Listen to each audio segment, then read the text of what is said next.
March 8, 2014. Just after midnight. A quiet runway. Cabin lights low.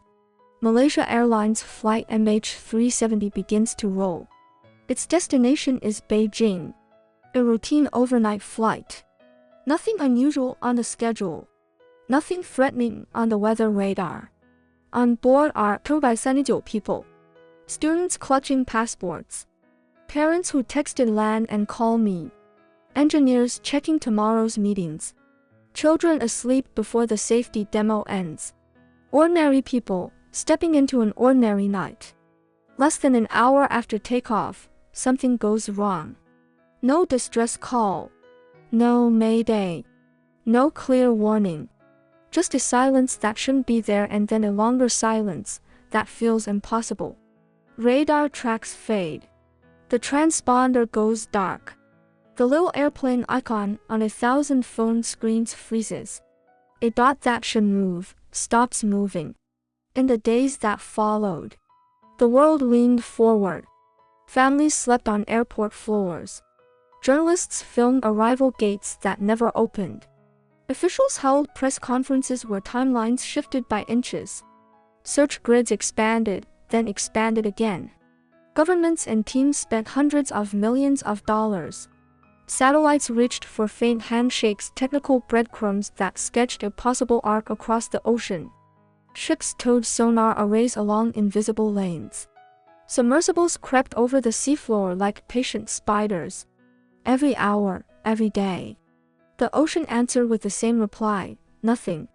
A few fragments would appear years later on faraway beaches. Weathered. Brittle. Perhaps part of a wing.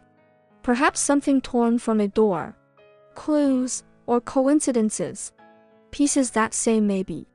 But not where. And not why. When hard answers don't come. Human minds do what they always do. We build stories. We test them against the silence. We listen for the one that sounds like truth.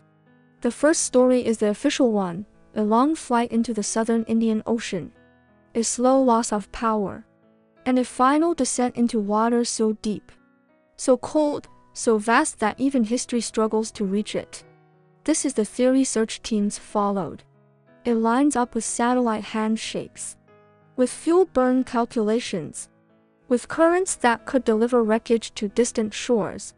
It explains the scale of the search, the lines on the maps, the months at sea. But there is a hard problem at the heart of this clean story: the black boxes. They are built to be found. They are designed to speak after everyone else has gone quiet. And after the largest ocean search in human history, they never spoke. No broad wreckage field. No long debris trail on the bottom. No clear fingerprint that says here. If the ocean is keeping the secret, it is keeping it perfectly. The second story is darker and more personal, that the captain chose to end his life and the lives of everyone behind the cockpit door. People point to a route on a home flight simulator. A path uncomfortably similar to the suspected final arc. They point to the skill it would take to ride radar edges. To fly for hours with purpose. To keep a plan so quiet that even the cabin never fully knew. But questions refuse to sit still. If it was a private tragedy, why make it a public one? Why take 238 strangers into the dark? Why leave no words? No explanation. No goodbye when a single sentence would have removed all doubt.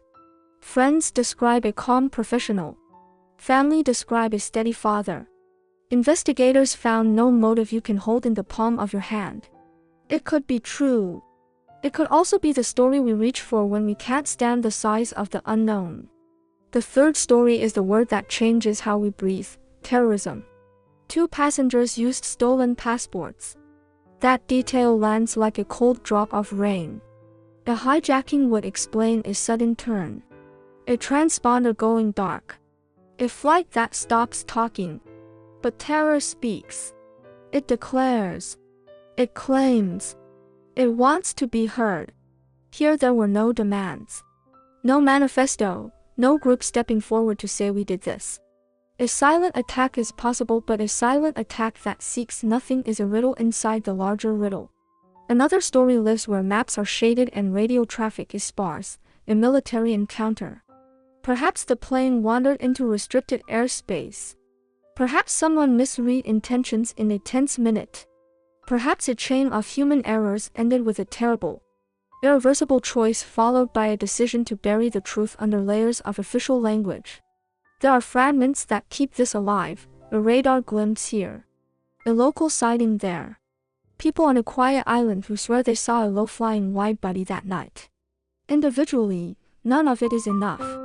Together, it sketches a shape you can almost see until you reach for it, and your hand closes on air. If the plane was destroyed by mistake, one explanation for the years of silence would be simple and human: shame. But that asks us to believe in a secret so large, held by so many, for so long, in an age when ordinary secrets leak like water.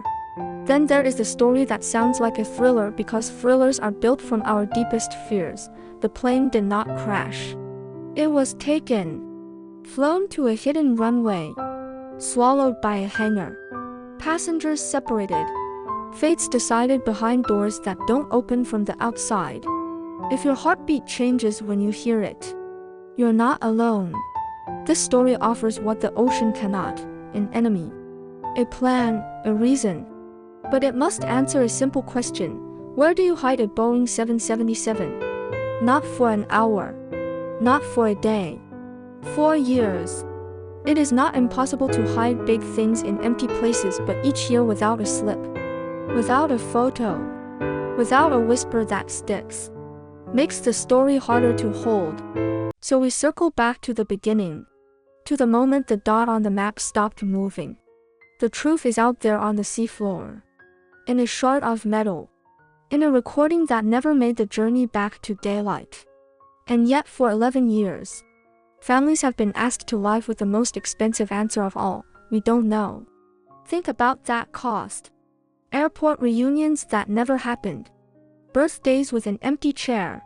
Phones that still hold the last text. A ringtone some people can't bear to change, because that sound is the only door that leads back to that night. The world calls it a mystery.